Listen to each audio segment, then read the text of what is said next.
Hello, welcome to Frameworks John Carpenter's The Podcast. I am Al Schwartz. With me, as usual, is John Bernard. It's me. Yes. And returning to talk over Assault on Precinct 13 with us, Mr. Dan Shea. Anybody got a smoke? Oh, Dan and I were lucky that we got to see a revival screening of this last weekend on a big screen with proper movie theater sound, which is the way to hear a John Carpenter score, in my opinion. Yeah, man. The opening credits of this thing, just like get ready for John Carpenter. Got that great red block font, and that synth score kicks in, and yeah. We have put Dark Star behind us at this point. We are into the proper Carpenter filmography. Yeah, like this is him completely unfiltered. Like you can tell it's an inexpensive film, but everything that he's great at is like present in this movie, and it's amazing. Honestly, it's so weird when some of these people, these great directors, have one of their great films right out the gate, and I think that counts for this. And doing it for $100,000. Amazing. I think the most amazing. That's what, like, watching that movie, I remember the first time watching it and just thinking the excitement of, like, knowing, because I had seen a few other John Carpenters and then coming back to this one and then being like, wow, take a person who's a genius filmmaker and give them a very small budget at the beginning of their career and see what they can do with it, and being able to produce what he produced with Assault on Precinct 13 is incredible. Undeniable. It is certainly one where you can feel the budget constraints on it, but not in a way that like bothers you at all. It just it builds that into its whole aesthetic, that it is a grimy, lean 70s dirty action movie about a rundown police station in a rundown neighborhood where there's no budget for anything. And I mean, it's such a smart way. I mean, it's why he's such a great filmmaker, not just an artist, but like a great filmmaker, because so much of filmmaking is, not going well so far above your budget that the movie never gets made, or trying to do all these things that you can't do, is taking it within the range of what you're able to do and say, okay, what can I do with $100,000? Well, I can't make a zombie movie, so I'll just have, we can't do the makeup, so we'll just have a street gang that acts like zombies. And I need cool limited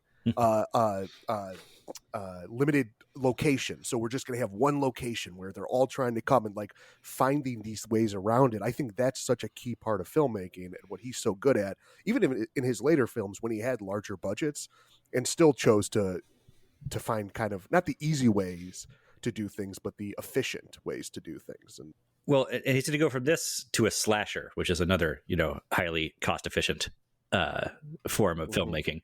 But, as you say that, it makes me wonder, like, why isn't it more common for filmmakers to start out with low budget to do a siege movie, like, early on? Because it's got to be the most cost-effective genre of action movie you could make. Yeah, I mean, if you watch Rio Bravo, the film this is, largely thought to be based on, the John Wayne Western. It's one location. There's no cast on screen for most of it. It's all an unseen force. I mean, it's a very different feeling movie from Assault Precinct 13, but it's the same kind of budgetary restrictions it feels like they're working with. And anytime you do this, you can kind of get away with that. And it's almost a benefit to do that way. I always feel like I was thinking right before we started that I really should have gone and watched Rio Bravo after this to prepare for this. Instead, I watched the Assault on Precinct 13 remake from 2005. I did the same thing. I did the exact same mental process. I was just like, I should watch Rio Bravo again, but that not a terrible movie, that remake. It's a decent effect. There's some fun gunplay in it, I suppose. And if you're a fan of just like headshots, you just brain squibs of people, if you want to see Maria Bello's brains leak out of her skull, like there is a like point blank graphic headshot about once every 11 minutes in that movie. Usually a celebrity of some kind, a character actor, a lot of character actor headshots in that. And that's the best thing about it, really. That movie is otherwise a case of subtraction by addition, where it's just like, what use do I have for a backstory for our main police officer? We honestly, we get more backstory than we need with him in the Carpenter version. We could just begin inside the police station and stay the entire time in there, really. Yeah. Mm-hmm. And we get, and you know whose backstory we're actually getting. Did you guys happen to see that? When he tells the story about being sent to the police office or the police station as a 6-year-old, it is something that happened to Alfred Hitchcock that they put into this movie. That it's a true story about Alfred Hitchcock that they used as his backstory. I don't know how Carpenter heard that story, or if I read that in at least 2 different places, but I think one of them was the IMDb trivia page, and the other was probably something that was writing an article based on the IMDb trivia page. So, but just picturing child Alfred Hitchcock is fun because I'm just picturing him at like 40% scale. You know, he's still wearing the suit. He's the same exact shape. Just kind of an Augustus Gloop vibe to him. I mean, it's just hard to imagine. I picture Alfred Hitchcock being in like, you know, the police station of Scotland Yard during like the Jack the Ripper case or something. Like he feels of a totally different era than. I mean, he wasn't in an inner city LA police station. Anyway, we're talking about John Carpenter. I think our Alfred Hitchcock series is like 4 years off. Hitchcock is an influence on this film for sure. I mean, absolutely. You know, like this is the kind of God. I love John Carpenter, and this is like a great demonstration of why he's so terrific. You don't often see great filmmakers working, like distinctly great filmmakers working in genre so hard in genre like Carpenter. You know, I mean Cameron. You know, we talked about how he was never going to make a serious drama in his career. Carpenter though, like only makes movies about aliens and gangs and murderers and monsters and shit like that, and he's the best person who ever did that. Maybe like this. Is, I mean, he's a real artist. He made, I don't know, 6 excellent movies at least, and they're all about this stuff. God, we're lucky and to a handful of really bad, trashy ones too. Oh, sure. That are still a blast, though. Like he knows how to make like a. I mean, talking about Carpenter as a genre, it always like I forget because I don't like horror movies, and yet one of my favorite directors is John Carpenter. So like, you don't even need his horror movies to call him a great filmmaker. Exactly, and so it's like it's even the ones that are. Best. I'm like, yeah, I guess this is a horror film, but to me, it's just. So if he's able to bring in, you know, I think that's how he got this wider tent is people like me who are more, you know, I'm into B movies and stuff like that, which he obviously with something like this touches on and delves into. No, you call this a B movie. I was also thinking like, is this an exploitation movie? I've never been 100% clear on what the definition of an exploitation movie is. I mean, that's the thing. Like, this movie feels like everything I want when I go watch a movie that Quentin Tarantino recommended. You know, like this is my idea of an excellent grindhouse movie, and I've never really heard it classified that way. I'm not sure. It might be a little late, but I don't think so. I'm not sure if this counts as that or not, but it has all the feel of what I want from, you know, Rolling Thunder or Switchblade Sisters or any of those things that came out after he got clout in Hollywood and he said, you know, had his imprimatur. This is like the perfect exploitation film for me, even if it isn't, or is it? I don't know. Wait, if it isn't, it's just because it overperforms its budget ever so slightly to the point where it feels a little too real of a movie, like a genuine, you know, production. Yeah. And it does such a great job. It's the simplicity where I think a lot of those movies, and as far as like, I mean, I throw the word B movie around for everything. So I'm and then exploitation, I don't even know what would qualify in there. But it's like he makes it so simple where a lot of those movies would be, especially like the B movies and some of those action where it's like, okay, we're going to have 25 different plot points and then this person has this, and they almost throw too much where he's so good at like, okay, this is going to be a very simple story. They are in this police station. People are attacking them. They're trying to survive. That is it. That is the plot of this movie. And then you have little motivations for each person. But like you said, we don't really know many people's backstories. We never find out why his name is Napoleon. I don't think, right? Have I missed that every time I watch it? I'm like, he never gets to it. He never says why his name is Napoleon. And I love that. It's just kind of, Yeah, it's just Yeah. a good name. I mean, Yeah. people are named Napoleon. My dad is named Napoleon. It's a name. Oh, is he It's really? oh yeah, yeah. Uh-huh. Oh, His that's first great. name Yeah. is Napoleon. It's a great It name. is. He doesn't go by his first name, but yes. No. But in the thing, people keep asking him too. They keep asking, like, he's like, "I'll tell you why I'm named Napoleon." Or is that it? Am I getting that right? Or is it Wilson? It's Napoleon Wilson is his name. Yeah. Right. Yeah. No, I mean, there's other stuff, that just it puts seeds in there and like doesn't really bother having them bloom. There's these sort of wisps of a romantic subplot with the secretary that he never pulls any sort of trigger on, and then there's the heroes of the movie never figure out like about the grieving father who comes in like and kicks off this siege, like what even happened there or what his deal is. Yeah. You expect him to pull like a Carl Winslow and Die Hard thing at the end where he's gonna pop up from under or pop up and shoot somebody after being catatonic the entire movie, but nope. He just ends the movie catatonic. I forget that he's there. I'm just when they'll reference him halfway through the movie, I'm like, oh yeah, that's right. That was that guy's still just laying under a blanket somewhere. I mean, I feel like the reason for that is they don't want the movie to get too bogged down in the misery of that. They're just like, they want the initial shock of it, and then they want to move on, which is appropriate for this film, I think.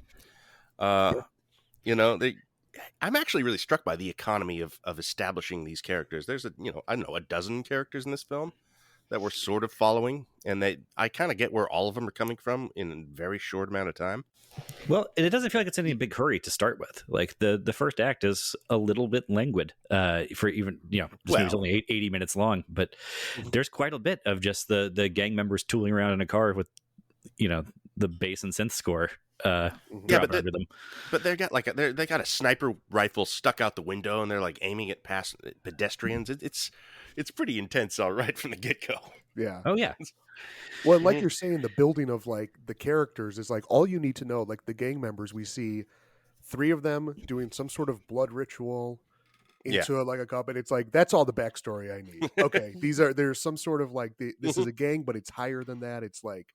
And I think they do some explanation when the guy talks about having been in prison with them. The Chola, absolutely. Yeah. But it just means like I think the explanation is like, yeah, it's bad news. That's what it means. That's it. That's it. Yeah, I'm good. I'm on board. I'm ready. I'm here. To the death. It means to the death. Yeah. That's the most Rio Bravo part of it, though, is that they have them act like a Native American tribe to some extent, or at least the 50s movie version of that's they lit a hatchet on fire or whatever, that's their sign. They probably made it up or whatever, but it means they're on the warpath. The gang is really interesting. I think they don't speak a line, any of the bad guys in this movie, right? It's just there's choices in this that blow my mind. We have like one relationship with one villain in this, which is the guy who kills the little girl, which is a whole scene we'll talk about. He's like the main villain as far as I'm concerned. And then he's dead before the siege even starts. Yeah. And he's dead in the first act. Yeah. And we don't have any other one. There's one who kind of looks like Shea, and that's about as much as we get. They're a faceless horde. Yeah. I forgot about him dying too that early when we went and saw it in this last time. And so when he gets shot, it was shocking to me as well as all the other people in the theater who had never seen it. And I was like, oh yeah, wait, what? And then it's all totally forgotten that too. For that. Yeah. I was expecting him to get up and like have a vest on or something because he's our only guy that's got featured so far. Because he also doesn't react when he gets shot. He just looks down. Yeah. Mm-hmm. We get the exposition on them via a little bit of like, movie news broadcast stuff of, announcing that there's so and so number of people gang members were killed last night, which we already saw, and then they make some comment about how it's a multi-ethnic gang. So we get the Benetton gang, which is sort of a movie trope these days. Feels weird, like in 1974 or whatever. Like, it felt like something most filmmakers would not have bothered with at that time. Mm-hmm. And then what I found interesting about the remake is they changed the bad guys from a gang to a team of dirty cops that are trying to snuff out a witness inside. And really, But it's done in such a way that it feels like that should be sort of prescient, sort of like we were praising Terminator 2 for having the bad Terminator take on the guise of a LA police officer, and how that, it has overtones in today's day and age where we're a lot more skeptical of the police. And the remake does really flubs that up so much. It feels like it should be such a strong choice to make the real monsters the police, and yet it doesn't come through like at all as a statement of any sort, because like I guess the hero is still such a cop, and they have this ludicrous conception of that what being a cop means, and that means that you got to be an executioner ready to you can't sit behind a desk and be a real cop. You got to be out there on the streets blasting fools day in day out, or else you're not a real man or police officer.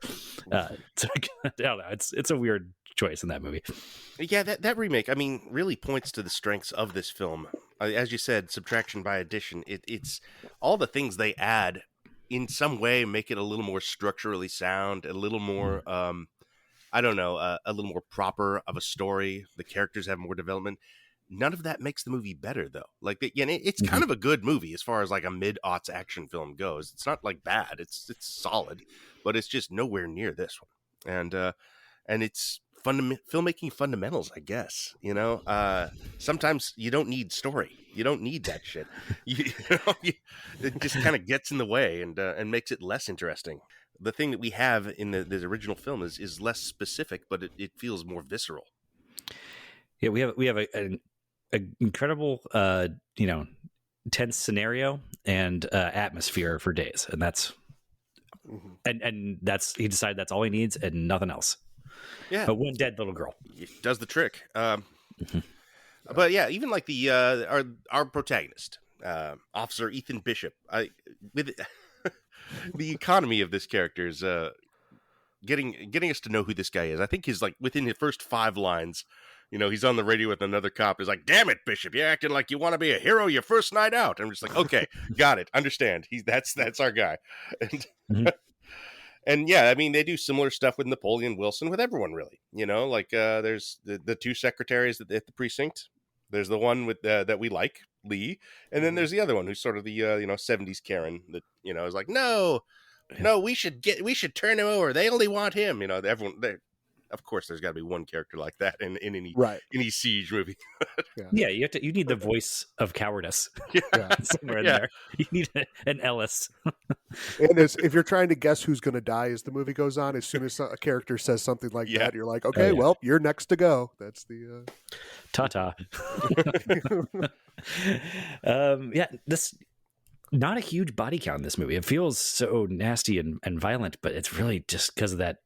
No, it is ice cream truck murder, and then like the bad guys get killed. But I mean, I would say there's not a big cast except the 3 of them. I read 59 as a body count, but they're counting, assuming that every person that got shot as they were coming through the windows died. Right. They said 50, which we don't know because the bodies just disappear. Which is another great like low budget film. We can't afford to keep these bodies out, so we're just going to say, nope, they cleaned up really well, and it adds to it again. Yeah, it's spooky. It's supernatural. What I meant is that there's not an extensive cast of heroes here. They get picked off slowly over time. That's like they all get taken out in one fell swoop, and then the people we have, the second secretary is like the only one really that gets tough. That's something like the remake did differently too, is that they built out a larger cast of people inside the station and had them go out in a more measured, like you said, dramatically, I guess, structurally sound way. Yeah. But that's part of the great part of this movie. It almost doesn't feel properly structured like a screenplay manual would lay out. So it feels grimy and more dangerous and for all that. Yeah. Yeah. And speaking of the talking about like developing the characters early as well, I'm thinking about with the scene of the dad and the daughter when they're driving around. Yeah. The amount of backstory that they pack into just one little car ride, where it's like, because he could just be a dad. They're on the way to the the park and they stop or something. But they add this whole thing where he's trying to get the daughter to tell the mom that she should move back in with him, or I didn't follow the it. Stepdad has died. Yeah. The stepdad has died. Yeah, it's kind of this like weird, complicated familial relationship that adds so much to it then, because then, I mean, it's always going to be sad when, I don't think I'm going to get pushback when I say it's sad that the 7-year-old gets shot, but then you like add this whole that it's like this tenuous relationship with the family and all that stuff. And it all happens just in a couple lines of dialogue that doesn't feel overwrought, doesn't feel like overcomplicated, but still just adds this little flavor. And why are they in a bad neighborhood? They establish why they're there because they're trying to get her out of the bad neighborhood, and that it's and considering that character is shell shocked for the rest of the film with no relief, that like it's amazing how much that one 90-second sequence lifts for the rest of the film. That's great bit of development there for characters that end up being so important without much screen time or narrative movement. They don't do anything other than get killed. And that actually cuts against what I was saying earlier about the not being larded down with any excess backstory, but except in this case where in the 1 or 2 minutes of screen time that establishes that those two sort of like just wandering in from a different 70s movie, like they came from Kramer versus Kramer and just made a wrong turn into this exploitation movie. But it gives it sort of an emotional wallop that otherwise will be lacking from this movie. Yeah, I mean, I actually think let's talk about that scene. That is a provocation, at least. But I actually think, having watched this film a few times now, that that it is essential and really important that happens. It changes the whole goddamn movie, and makes the whole thing feel so much more serious and so much more lawless, and like there are no rules, like anyone can die at any time. It makes the film feel nasty and a little evil, which is great, because it's not really that. If you take that out, then it's a little more conventional, I would say. But with that scene in there, 20 minutes into the film, you're just on guard the rest of the time, and the whole thing feels like it's got teeth. Like anything that happens, I mean, everyone does get killed pretty much. A lot of death, but that. Well, I mean, our core heroes live, as opposed to later John Carpenter movies that we will talk about. They get off pretty well, and for Carpenter film in this. The sort of mismatched, contentious, sassy white guy and badass black guy friend pairing does not always make it out of the Carpenter movie, and in this case they do. But this still feels, like you were saying, one of the most, the meanest and the nastiest of them all. And evil is not too strong of a word for what that introduces to the movie. Like it also, like, it feels like there's a more conventional route to take there, which is that the dad takes the bullet and our heroes are protecting the little girl going forward. And that makes everybody more cuddly, and she saw their face or whatever. That's all you need. You got your movie. Carpenter flips that around, and like I said, it changes the complexion of the entire movie, like you were saying. Seeing it in the theater, like we said, which was a whole different experience than watching it from home, and getting to experience people experiencing that part, because the movie starts, and I'd say there was, I don't know, let's say there was a 50-50 split of people who seemed to have seen it before and people who hadn't. Like as it started, you could identify them down to an individual level, and by that scene. Yes, that's exactly it. So it was like there were some giggles and stuff as people started, because it's like, oh look, low budget, like B movie from the 70s. This is fun, and I was kind of sitting there like watching and being like, these giggles are gonna stop pretty soon. This is, I mean, and then they came back with some of the line deliveries and that, but it was like watching the air get sucked out of the room, or feeling the air get sucked out of the room when that happens, was, especially when people again think like, oh, my significant other brought me to see this fun B movie on a Friday night at midnight at the Music Box or whatever time it was at, and then so the visceral reaction to that. Even knowing it's coming, it's impossible not to feel it when the squib hits. It's hard. Yeah, it's so matter of fact. And every shot of that little girl in that scene leading up to it, even when you don't know what's coming, it is just like, oh boy, what are they doing? What are they building to here? Oh, my worst fear is confirmed. Okay, yeah. It has other shots of meanness.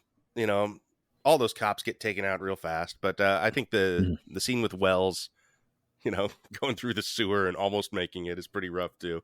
It's not absent meanness going forward, but that, that's the worst part. Obviously, there's no topping that. Yeah. I mean, that's in contention for like meanest moment of the 70s cinema, which is a competitive category.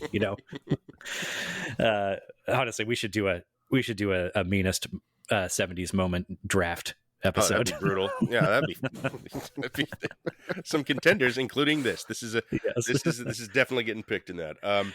Mostly endings, but this case Right. we get a first act moment. Apparently, Mel Gibson loves this scene. So I found this on the internet. Him talking about the end of this scene and being like, I couldn't believe it. It just took my breath away. I was in a little Australian theater watching it. No one could believe what we were seeing. That's the kind of movie I want to make. Well, this does feel like it's got a little bit of Mad Max in its DNA. It does, and yes. The Warriors too. And a little of the Mel Gibson directed films too. I would say. Take a little. Apocalypto's got some shit like that in it. Mm-hmm. Yeah, I haven't seen that one. It's kind of like that. Yeah. There's an ice cream man scene. But actually, that scene, it is kind of incredible. He said that the feeling of lawlessness that it engenders because, in part, because it takes place in broad daylight. Yeah. It's sort of a wasteland, like middle of nowhere neighborhood. It feels like there's not a lot of people visible. Wonder how that ice cream man's staying afloat on that particular beat. But yeah, just the fact that, I mean, it goes from noon to night there pretty quickly, and once the dad starts chasing the gang members around. But it does just, it takes your breath away, not just because of how mean it is, but also because, like, whoa, like that. This doesn't feel like the gang should have taken over the movie and the world yet. They should have to wait for nighttime. It's a rough thing to watch as a parent now. That's a new one of those things as a parent. You're just like, well, that's upsetting. I do like the immediate aftermath of following the dad on this righteous revenge mission. He's still shell shocked. He's just sort of like in a daze. He's like, gun, follow, gun. He's. It seems like he's got no chance, and that's why it's surprising when the main villain of the movie, I guess, dies before the siege starts. But it's also kind of just like, oh, fuck yeah, go divorce dad. All right, it is good for interesting you. From a story perspective. We get immediate retribution, for this thing that happened. It's like, oh, okay, and then he goes and kills the guy that did that. So it's like that could almost be an entire movie of itself, and like a whole hero's journey, but it all happens within the first 10, 15 minutes, whatever it is. And there are Charles Bronson movies that are that. Yes. Sure. Yeah. That guy had a day, man. He went from Kramer versus Kramer to Death Wish to Rio Bravo, all in the course of one afternoon. But there's another scene I'd actually like to ask you guys about. The very opening scene of the movie. Yeah. With the gang members creeping through the alleyway and getting gunned down by the police, just sort of casually, they announce themselves, but just open up fire immediately. And that seems to me like such a strange choice in a way. Like, you think that's what the movie's going to be about? Like, that's the inciting incident. Yeah. And I guess it kind of sort of is. It's what like makes the gang members decide to go on the warpath, but we don't get a lot of context for that. You would think it would be providing some motivation and like some, I don't know, some shading of sympathy for the gang members even, except that then they are faceless monsters for the interest of the movie. So it seems like almost at odds with how the rest of the movie is going to portray them. But still, I don't know. It makes it, I guess it does add to that atmosphere, the feeling that, the cops are also just another gang in this world. And it's, I don't know. It feels like they're not even going to be reinforcements coming exactly like for these guys. It makes you feel like you're in a war zone. I mean, that's for sure. Like the whole movie has the vibe of like I don't know, like old Detroit of RoboCop. You know, it's just sort of like beyond where we actually are a few steps. It's you know, it seems like, you know, we're out having shit go down out in the street now. You know, in broad daylight by the ice cream truck, as you say. I mean, I don't know. It feels of a piece with the Warriors a little bit. That's obviously a much more cartoony movie, but it is sort of this somewhat foreign version of gang hegemony takes over a city, and just that's what it is. yeah, and I like those movies. I think they'd play well together on a double feature. These two. Oh man, I throw the original Mad Max on there as the triple feature. That's what my programming would be. Yeah, I guess that really begs the question: is would Assault on Precinct 13 have been a better movie if the Baseball Furies were the gang? How does that change? I don't want the actual Warriors gangs. No, I'm there. kidding. I want I love the horde. You know, the zombie horde out there is such a choice. You know, and most movies wouldn't do that. They'd make them the, you know, oh no, they're all dirty cops or whatever. You know, it would be you would need. I mean, it's fun to use villains, and Carpenter knows that in this movie. He makes the guy who kills he doesn't even have a name, and you know, he's just got a recognizable face. He's got a character actor face. I think he's credited as white gang member on IMDb. That's his and that guy. Now we know because that's Romero from Escape from New York. Right, that guy will go on to be right. Play yes, one of two iconic villains with very different vibes and line totals, but both in Romero inspired. Well, you know, to be fair to Dan's question earlier, though, I think most movies would be better if you put Baseball Furies into them. The problem is Terminator had taken the form of a baseball fury in Terminator 2. Yeah, that would be great. I'd watch it. Absolutely. Women talking should have had some Baseball Furies. Absolutely. There's 2 or 3 in the Fablemans, right? I haven't seen that one yet. But I think the problem is you can't pull one gang out of the Warriors. You want the whole. You need a contrast in the whole crew. Right. Yeah, that's the fun part. They are all post-racial though in the Warriors. Exactly. And this has got some of that in it. This is sort of every gang in a blender, but they're also sort of zombies. Well, it is that thing though. It's massive gangs and with seemingly endless numbers on the assault. You know, from coming from all corners, and more than you can ever really know. And unfazed by losing 8 or 10 at a stroke.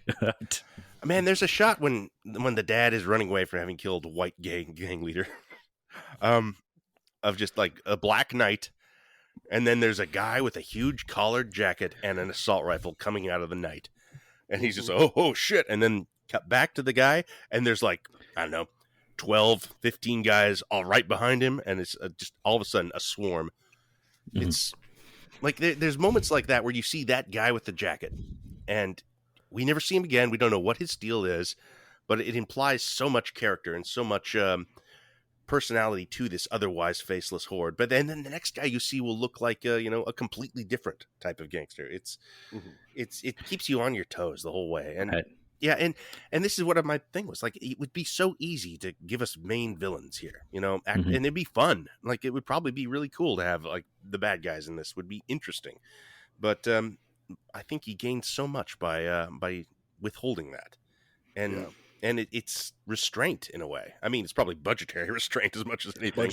It probably maps Jaws, that they just couldn't afford to show the shark, and it made it a better movie. It's the but you could afford to show people's faces, especially if they're non-speaking parts. You don't have to pay scale or whatever.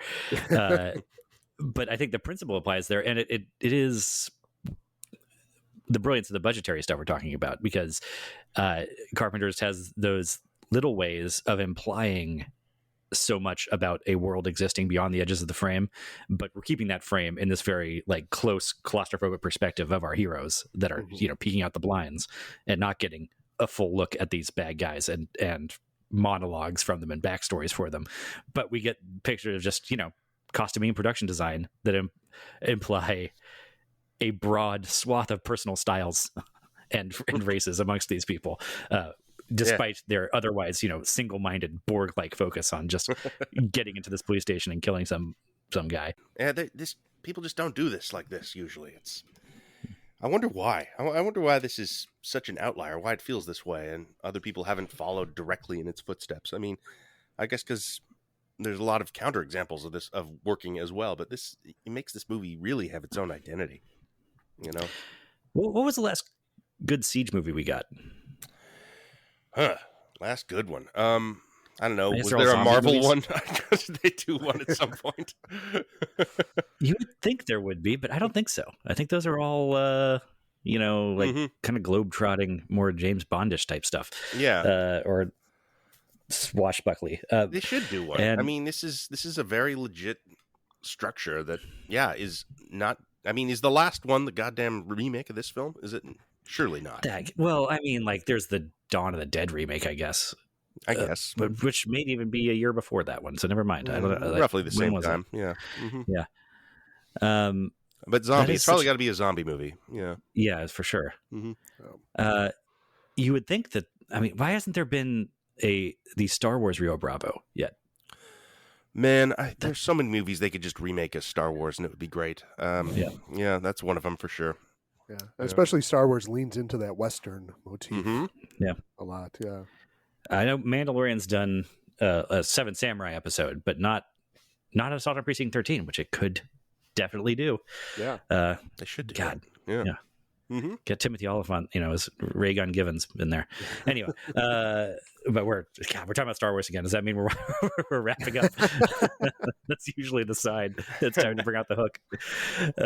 Well, I No, have this I is have a one short more movie. thing to discuss because when we walked out of that theater, Al said something. You said, "I'd love to know what that Napoleon guy, what else was in," and I did research, and he's because I had an interest. Like, I thought he was good in this movie until the parts where he had to have like a romantic look between him and another person, and then that-eyed like thing. But he looks great pumping a shotgun. He looks great, and he had been in a few like Western TV shows.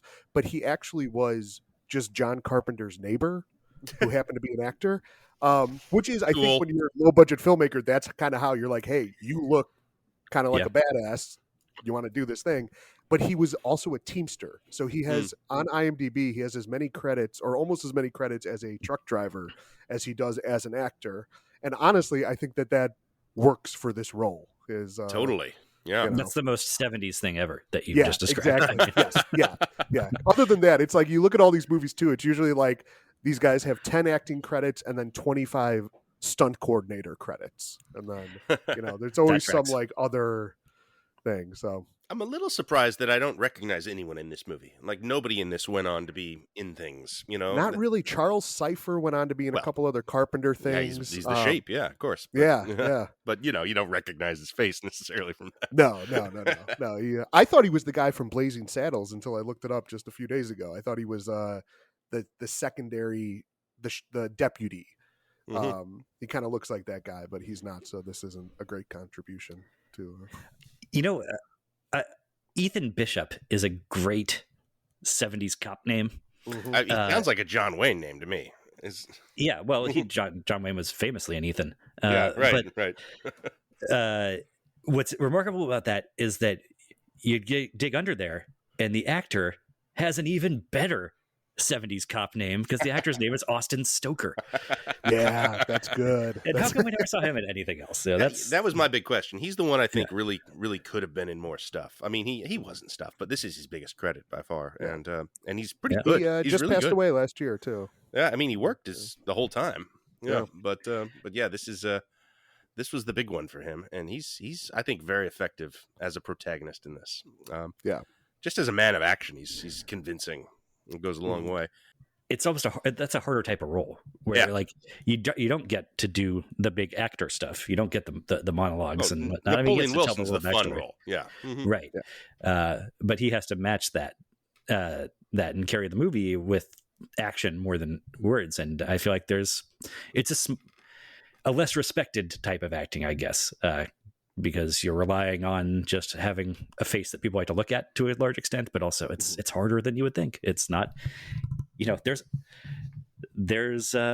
people who can do it. And then there's a lot of Sam Worthingtons and Jai Courtney's and Taron Egerton's out there or whatever, Oh, well, yeah. I mean, I feel there were more of these guys in the 70s for sure. In fact, it seems like they were everywhere in the 70s. It was easier to do as in the 70s, maybe, because you could smoke constantly. Helps. And being able to smoke, that allows you to do some silent acting, Yeah. A bit unfortunate how cool smoking is in movies. All right. I mean, that's a big part of why we loved it so long in this country. Because it's undeniably great to look at people smoke in these. Yeah. I mean, that's Napoleon Wilson's I tried to get into smoking several times as a youth. It was just like, man, it looks so cool. I could really use something to make me look cooler. But then I'd take one puff and be like, oh, that's gross. You just got to stick with it for a little while. That's all. Yeah, your lungs get used to it. Yeah. Thankfully, I never broke through that barrier. I also never learned how to look cool. So that's why we're in an audio medium here. Yeah. Talking about movies on a podcast. Absolutely. I do like seeing all the sort of putative Carpenter stuff in this film, like all the things that kind of become his hallmark going forward. And I mean, there's the score would be like an obvious thing to point at, but you can clearly point at the Kurt Russell and Keith David characters in this movie too. No, absolutely. Right. Yes. Like, the version of this that he makes 5 years later, would have Kurt Russell as Napoleon Wilson, Keith David as Wells, I suppose. Like, he has a lot of good Keith David type lines in there, like, oh no, I always got bad luck, They play potatoes to decide who has to go out there. But that is maybe the best part of the movie, where they just stop to play like some weird child/prison game to decide who's about to go die. It's fantastic. I love that movie, or that moment. That might have got the biggest laugh in the theater, the biggest genuine laugh. That you don't think that we go Kurt Russell for Wells and Keith David for the police sergeant for Ethan Bishop? Oh, he could do it. He could do it for sure. But... Yeah, and Roddy Kurt Piper for Napoleon Wilson. Sure. Oh, I mean, I could see that. Wait, who was the last? I talked over it. I'm sorry. Roddy Piper. Oh, wow. Yes. We're getting real close to They Live, and this one does feel like They Live in a lot of ways. Actually, maybe more than any other film he made. This has They Live in its DNA, and or They Live has this in its DNA rather. So yeah, I mean, obviously he's playing with these types for the rest of his career. I mean, it is. I'm very excited to get back to Ghost of Mars now, which is his second to last film, and is a space set version of Rio Bravo with Mars ghosts. Famously one of his worst, but I've only seen it the one time, and I'm kind of excited now to get to that one. And we've got some road to travel. Oh yeah, they're going to be like August or something. Yeah. First, we have to go to Haddonfield, Illinois, by way of Southern California, which that's going to be a good one. I'm looking forward to that coming up next. But that's next time on Frameworks John Carpenter's The Podcast. Dan, thank you again for joining us. Oh, thank you. This was my pleasure. And for drawing my attention to that music box screening that we got to go to. That's awesome. They're doing a whole Carpenter series. We're going to see Escape from New York next weekend too. Man, that's so cool. I'm jealous of that. I really wish I could have got to that. They're actually doing it in New York. I just found out like yesterday. Assault on Precinct 13 was playing in Lower Manhattan, and I was like, shit, I just watched it. That is, what's so funny is they must have just done because Alamo Drafthouse that they're building here in Chicago. Yes, it was at the Alamo. Is that where it's going? Because they have, so they must have just re-released this print in all the theaters. Because it was such a rant. Like Al asked me, "Hey, do you want to do Assault on Precinct 13?" I'm like, "Sure." And the next day, I got an email from Music House that was like Music Box. That's like, "Hey, we're doing Assault on Precinct 13." I'm like, "What a random movie to come up twice in my life in 2 days." But in 48 hours, yeah, it really worked out. Yeah, I mean, I was like, wait a minute, is this movie just constantly playing? I mean, could I just go see this any weekend I want? Is it that kind of film? Probably. Yeah, the 40X is really really weird. Yeah. Probably not, but I wouldn't be surprised to find out that Escape from New York plays at midnight somewhere every weekend in New York. It wouldn't. Yeah, I probably should check that out. I mean, I think there's probably a good half dozen films that he made. The great ones I was mentioning that probably are just in constant rotation in repertory theaters. because these are great audience movies. You know, most of them are 90 minutes. Most of them have a built-in core group that's going to show up for them. You know, it's like Aliens in that regard. So, you know, yeah, I'm going to keep an eye out for that as we go through these. It'd be cool to see Halloween in theaters again. Probably the time to do that would be in October. I've done that before, but all the same. Mm-hmm. There's no bad time to watch Halloween, and no bad format. It works everywhere, is my contention. But we'll get to that next week. See you then, everybody.